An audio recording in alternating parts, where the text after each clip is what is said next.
My dear student, Winner Academy में आपका स्वागत है। आज हम आपको क्लास 10th का फर्स्ट चैप्टर पढ़ाने जा रहे हैं। तो चैप्टर का नाम है वास्तविक संख्याएं। वास्तविक संख्याएं जो आते हैं आपके परमेय और अपर्मेय। वास्तविक संख्या में परमेय संख्याएं और अपरमेय संख्याएं आती हैं। अपरमेय संख्याएं आती हैं। तो वास्तविक संख्या क्या है? परमेय और अपरमेय दोनों संख्याओं का जो संयोजन होता है वो बनती है आपकी वास्तविक संख्याएं। तो परमेय संख्या क्या है? परमेय संख्या ऐसी संख्या है, ऐसी संख्याएं जिन्हें हम P बटे Q के रूप में लिख सकते हैं। और जो P जो Q होते हैं ये सहअभाज्य पूर्णांक होते हैं। P तथा Q सहअभाज्य पूर्णांक होते हैं। और जो Q है वो जीरो नहीं हो सकता है। तो परमेय संख्या क्या है? ऐसी संख्याएं जिन्हें हम P बटे Q के रूप में लिख सकते हैं, जहां पे P तथा Q क्या होते हैं? सहअभाज्य पूर्णांक है और Q का मान कभी जीरो नहीं हो सकता है। और अपरमेय संख्या क्या है? इसके अपोजिट, जिन्हें हम P बटे Q के रूप में नहीं लिख सकते, वो क्या होती है? अपरमेय संख्या। जैसे परमेय संख्या का उदाहरण पूछा जाए तो 7/8 माइनस का 1/6 जो भी बटे हम लिख सकते हैं वो सब क्या है? परमेय संख्या। अपरमेय संख्या जिन्हें हम P बटे Q के रूप में नहीं लिख सकते हैं, जैसे कि √2, √3, इन्हें हम P बटे Q के रूप में नहीं लिख सकते हैं। और इसमें जो सहअभाज्य संख्या क्या, पहले जान लें। सहअभाज्य संख्या किन्हें कहते हैं? सहअभाज्य संख्या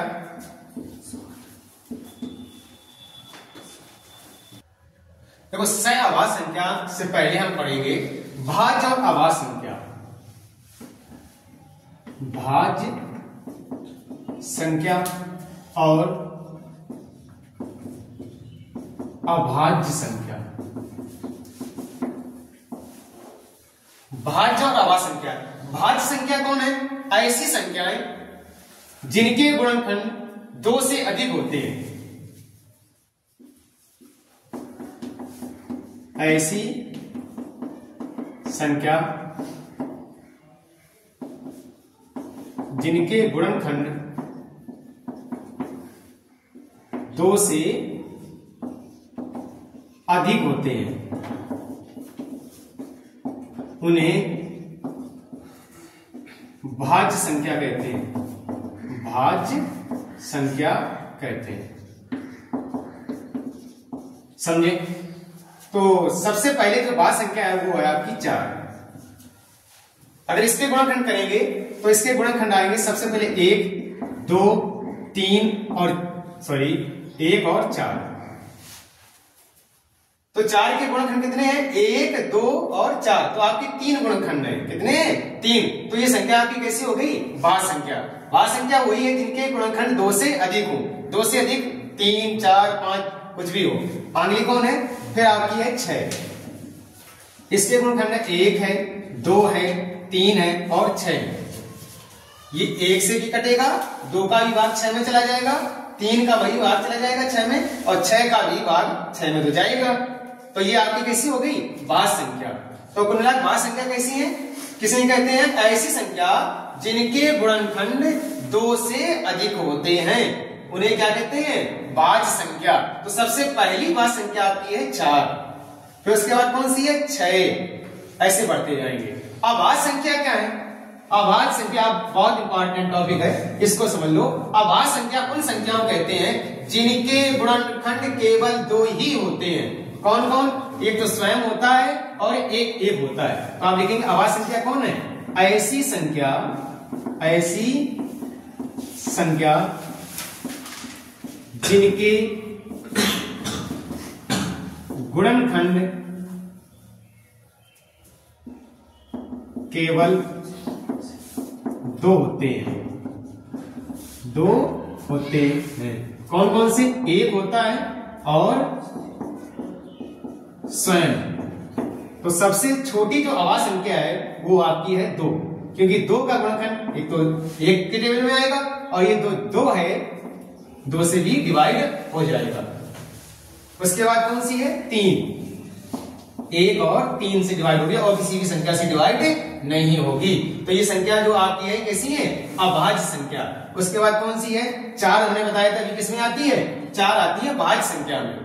4 के बाद कौन सी? इसमें 5 ये अभाज्य संख्या है, 1 और 5, इसके अलावा और किसी के टेबल में ये डिवाइड नहीं होगा। तो अभाज्य संख्या कौन है? ऐसी संख्या जिनके गुणनखंड केवल 2 होते हैं। कौन कौन? एक तो 1 होता है और दूसरा वह संख्या स्वयं होती है और किसी से भी डिवाइड ना हो, वो क्या कहलाती है? अभाज्य संख्या। सबसे छोटी अभाज्य संख्या कौन है? 2। उसके बाद कौन सी है? 3, फिर 4, फिर सॉरी 4 कहां से आ गई? 5, फिर उसके बाद 7, फिर 11 डॉट डॉट इस प्रकार चीजें रखती है। इस टॉपिक को समझने के लिए आप इसका स्क्रीनशॉट ले सकते हैं। अब आगे पढ़ेंगे हम आपकी एनसीईआरटी बुक की प्रश्नावली 1.1 का प्रश्न नंबर 1 जो है उसमें कह रहा है निम्नलिखित संख्याओं को अभाज्य गुणनखंडों के गुणनफल के रूप में व्यक्त कीजिए। जो आपकी ये संख्या दी गई है इसको अभाज्य गुणनखंड के रूप में लिखना है। कौन से? अभाज्य। अभी हमने बताया अभाज्य संख्या कौन है? अभाज्य संख्या वही संख्या होती है जिनके जो केवल 1 से डिवाइड होता है और 2 से डिवाइड स्वयं से डिवाइड होता है, वो संख्या कहते हैं अभाज्य संख्या। तो अब इन संख्याओं के गुणनफल करने ऐसे गुणनफल के रूप में लिखना है जो कैसे हो? अभाज्य हो। तो आप देखो हमने बताया अभाज्य संख्या कौन होती है। सबसे पहले आपको बताया था 2 है, उसके बाद कौन सी है? 3 है, फिर 5 है, 7 है, उसके बाद 11 है, डॉट डॉट डॉट इस प्रकार चलती रहती है। तो आपके गुणनफल के जो लिखेंगे आप केवल इन्हीं रूप में लिख सकते हैं और कोई दूसरा गुणनफल के रूप में ना लिखें। तो सबसे पहले जो हम देखेंगे 140 जो आपका पहला प्रश्न दिया गया है इसके गुणनफल करेंगे। तो ये हम देख रहे हैं 140 जो 2 से डिवाइड हो जाएगा। किससे हो जाएगा? 2 से। तो 2 से डिवाइड करेंगे कितना आएगा? 70। फिर 70 ये भी 2 से डिवाइड हो जाएगा कितने बार में? 35 मतलब 35 बार में। अब देखते हैं क्या 35 2 से डिवाइड होता है? नहीं होता है। तो हम इसको 2 से डिवाइड करेंगे तो इसके बाद किससे देखेंगे? 3 से। क्या 35 में 3 का भाग चला जाएगा? नहीं जाएगा। अब क्या करते हैं? उसके बाद फिर अभाज्य संख्या कौन है? 5। अब 5 का डिवाइड करके देखते हैं 35 में। क्या 35 में 5 का डिवाइड हो जाएगा? हाँ हो जाएगा। कितने बार में? 7 बार में। तो 5 का भाग करेंगे किसमें? 35 में कितने बार हो जाएगा? 7 बार में। अब देखते हैं 7 कैसी है। हमने देखा 7 एक अभाज्य संख्या है। अभाज्य संख्या कोई टेंशन नहीं लेनी है, जहां अभाज्य संख्या आ जाए आप उसी से तुरंत डिवाइड कर दो। तो 7 आ गया है तो 7 किससे डिवाइड होगा? 7 से। अब इसके गुणनफल लिखेंगे किसके रूप में हो गए? अभाज्य गुणनफल के रूप में। तो अभाज्य गुणनफल क्या बन रहे हैं? सबसे पहले आया हमारा 2। क्या आया? 2 कितने बार है? 1 2, तो इसकी पावर चढ़ा देंगे 2। फिर क्या उसके बाद 5 गुणा लगा दो, लिख दो 5 एक बार है तो पावर नहीं चढ़ाएंगे। फिर क्या है? 7 एक बार लिख दो, हो गया। हाँ आपका जो दूसरा सवाल है उसमें है 156। क्या है? 156। चलो इसके लिए अभाज्य गुणनखंड करते हैं 156। तो अभाज्य गुणनखंड के लिए हम क्या केवल अभाज्य संख्या ही का उपयोग करेंगे। तो हम देख रहे हैं इसमें 2 का भाग चला जाएगा। तो 2 का भाग कर दिया, 2 7 14 बचा 1 2 8 16। फिर इसमें 2 का भाग जा रहा है, 2 3 6 बचा कितना? 1 2 9 18। अब 2 का भाग इसमें नहीं जाएगा। 2 का नहीं जाएगा उसके बाद किससे देखेंगे? 3 से। क्या 3 का भाग इसमें जा रहा है? हाँ चला जाएगा। कितने बार में? 3 का डिवाइड करेंगे 13 बार में जाएगा। कितने बार में? 13 बार में। और 13 एक अभाज्य संख्या है। कैसी है? अभाज्य। तो 13 स्वयं 13 से ही कटेगी। 13 एकम 13। तो 156 के जो अभाज्य गुणनखंड हो गए वो क्या है? 2 की घात 2, क्योंकि 2 बार आया है। और गुणा फिर कितना? 3 गुणा 13। अब हाँ आपका जो नेक्स्ट है वो है 5005। 5। इसके चलो देखो गुणा, आवाज गुणा हम करेंगे तो 5005। ये जो आपका 2 से डिवाइड होगा नहीं, इसमें 2 से अगर डिवाइड करेंगे 2 से डिवाइड नहीं होगा, ये 3 से भी डिवाइड नहीं होगा। अब देखते हैं किससे, 5 से। हाँ 5 से डिवाइड हो जाएगा। अगर कोई भी संख्या है उसका इकाई अंक 5 है तो आप उसमें 5 का डिवाइड कर देंगे, तो इससे 5 का डिवाइड हो जाएगा। 5 एकम 5, ये 0 0 और 5, सॉरी 5 एकम 5। अब देखते हैं किससे कटेगा। अब देखो इसमें 2 का भी जाएगा नहीं, 3 का भी नहीं जाएगा, 5 का भी नहीं जाएगा।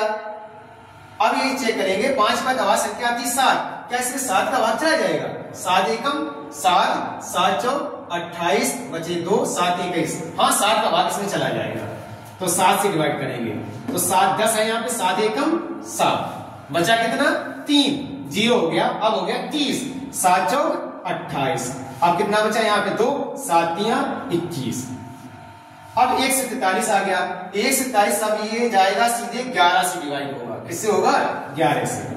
11 एकम 11, यहाँ बचा कितना 3, अब हो गया 33, तो 11 तिया 33 और 13 जो है ये आपकी अभाज्य संख्या है। 13 13 से कटेगी, 13 एकम 13, तो इसके अभाज्य गुणनखंड जो हो गए 5005 का आएगा 5 गुणा 7 गुणा 11 गुणा 13।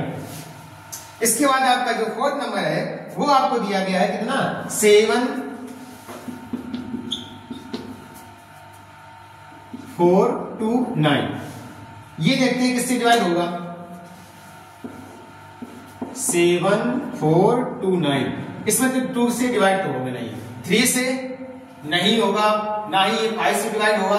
क्या 7 से होगा? 7 बन जा 7, 7 से भी डिवाइड नहीं होगा। अब और चेक करेंगे किससे जाएगा। ये सीधे आपका डिवाइड होगा 17 से।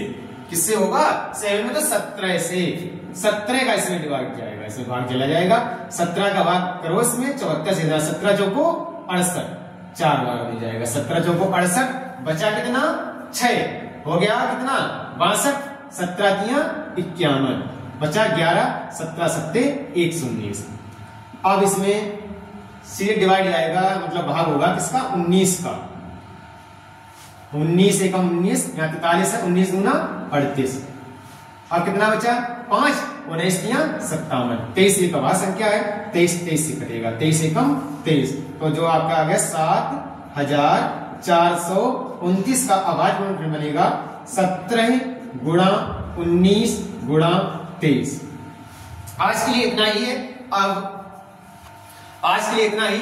अगर हमारा वीडियो अच्छा लगा हो तो हमारे YouTube चैनल विनर एकेडमी को सब्सक्राइब और शेयर करें। धन्यवाद।